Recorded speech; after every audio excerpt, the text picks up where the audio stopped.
नमस्कार, मी समीक्षा Deshmukh. Top news मराठीमध्ये आपले स्वागत. मुंबई आंतरराष्ट्रीय विमानतळावर महसूल गुप्तवार्ता संचालनालय म्हणजेच DRI ने एक मोठी आणि धक्कादायक कारवाई केली आहे. खजूरच्या फळ्यांमध्ये कोकेन लपवून तस्करी करण्याचा प्रयत्न उघड झाला असून या प्रकरणात तब्बल 21,78,00,000 रुपये किमतीचे कोकेन जप्त करण्यात आलं आहे. तस्करांनी कोकेन लपवण्याची जी पद्धत अवलंबली ती अत्यंत चाणाक्ष आणि चकित करणारी होती. त्यांनी खजूरच्या बिया काढून टाकल्या आणि त्या जागी अत्यंत सफाईने कोकेन भरलं होतं.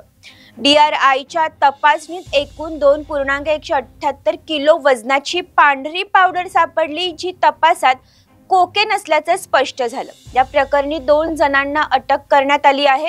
यामध्ये आफ्रिकेतील सिएरा लिओन या देशातून आलेला एक प्रवासी तसेच विमानतळावर डिलिव्हरी घेण्यासाठी आलेला आणखी एक इसम यांचा समावेश आहे. दोघांवरही NDPS कायद्याअंतर्गत गुन्हा दाखल करण्यात आला असून पुढील तपास सुरू आहे.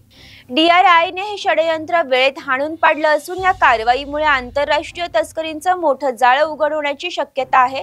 आता या प्रकरणामागे असलेल्या मोठ्या टोळीचा शोध घेण्यासाठी DRI आणि नार्कोटिक्स विभागाचा संयुक्त तपास सुरू आहे.